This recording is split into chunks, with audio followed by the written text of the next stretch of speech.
سبحانك لا علم لنا إلا ما علمتنا إنك أنت العليم الحكيم رب اشرح لي صدري ويسر لي أمري واحلل عقدة من لساني يفقهوا قولي. Alhamdulillah, syukur kepada Allah SWT dengan limpah dan izinnya dapat kita bersama-sama pada tahun ini. Pada tahun ini ayat bukan malam ini, tahun ini. Alhamdulillah kan, syukur sangat-sangat setelah sekian lama merancang, rancangan Allah jugalah yang terbaik kan. Dan hampir-hampir juga hari ni saya ingat kau tak jadi kan? Sebab dah tak tahu mana satu yang timbul, mana satu tahun malam, kita pun tak tahu kan, sebabkan ujian-ujian yang Allah berikan kepada kita. Tapi Alhamdulillah malam ni dapat kita laksanakan program. Dan yang hebat itu masjid ni dia buat program ambang tahun baru lagi copek daripada orang lain. Saya bayi tak buat countdown malam ni gitu kan. Tapi okey lah kan, maknanya sempena dengan tahun baru tahun 2021 hampir melabuhkan tirai kan. Kita tinggal beberapa hari je lagi, dalam 8 hari je lagi tentu kan. 8 hari apa? 7 seminggu lagi, 7-8 hari macam tu lah lebih kurang kan. Pastinya kita ni sepatutnya telah melayarinya dengan penuh cemerlang dan jayanya, harapnya lah kan. Dan kini dengan berada di penghujung tahun, macam-macam lah kan peristiwa yang datang, terutamanya dalam 2 tahun kebelakangan ini kita diuji dengan satu wabak yang bernama COVID-19.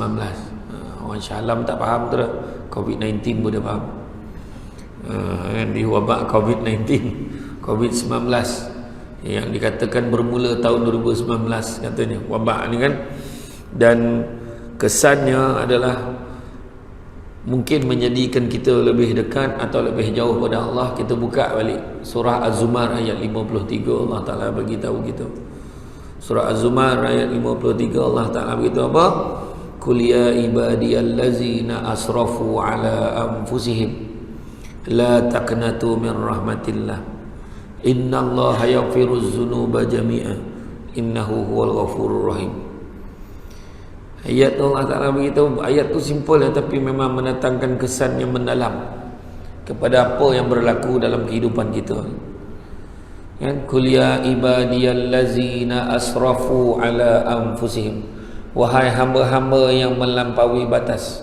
Asrafu tu melampaui batas, ala anfusihim, ke atas diri mereka sendiri. Macam tu lah. Kita tak payah tunjuk sesiapa, tunjuk diri sendiri. Banyak tak melampau, banyak kan. Kadang kan melampau-lampau ceramah, pagi petang malam tak berhenti melampau itu kan. Pagi tadi balik ke Kedah, malam tadi balik, pagi tadi balik, tengah hari tadi patut live dalam kereta tu dah tak ada line pula, berhenti. Lepas tu petang ni ingat kan tadi masih sini pula. Besok betul-terusan lah tu kan. Melampau tak kita? Melampau kalau kita lupa untuk ingat kepada Allah.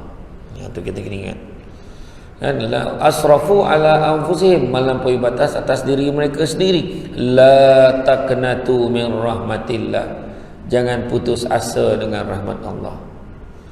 Innallaha yaghfiruz dzunuba jami'a, sungguhnya Allah nak ampunkan dosa-dosa kesemuanya.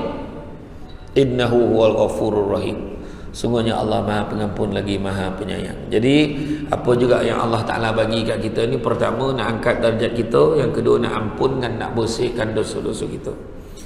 La yukallifullahu nafsan illa wusaha, Allah takkan timpakan sesuatu melainkan sesuai dengan kadar, takat, tahap kemampuan kita. Macam malam ni lah kan, Allah Ta'ala bagi kita ujian malam ni kan.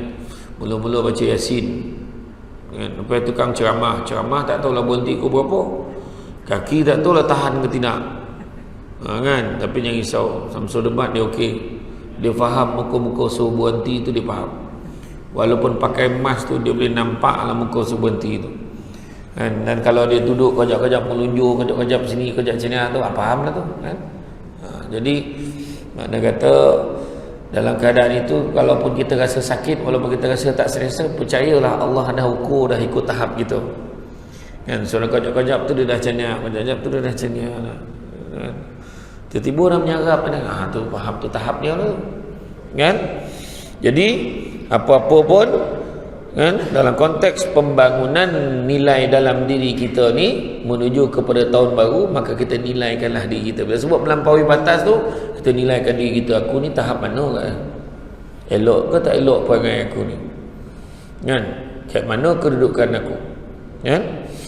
Dan sepatutnya bila kita menilai unsur-unsur yang tidak baik pula dalam diri kita, dia akan membawa kepada satu perkataan yang biasa kita sebut, iaitu taubat, minta ampun. Itu pun berdasarkan kepada satu kapasiti. Kapasiti itu nama dia sadar diri. Kalau yang tak sadar diri, dia okey, alright ya, buat dosa tak ada rasa apa.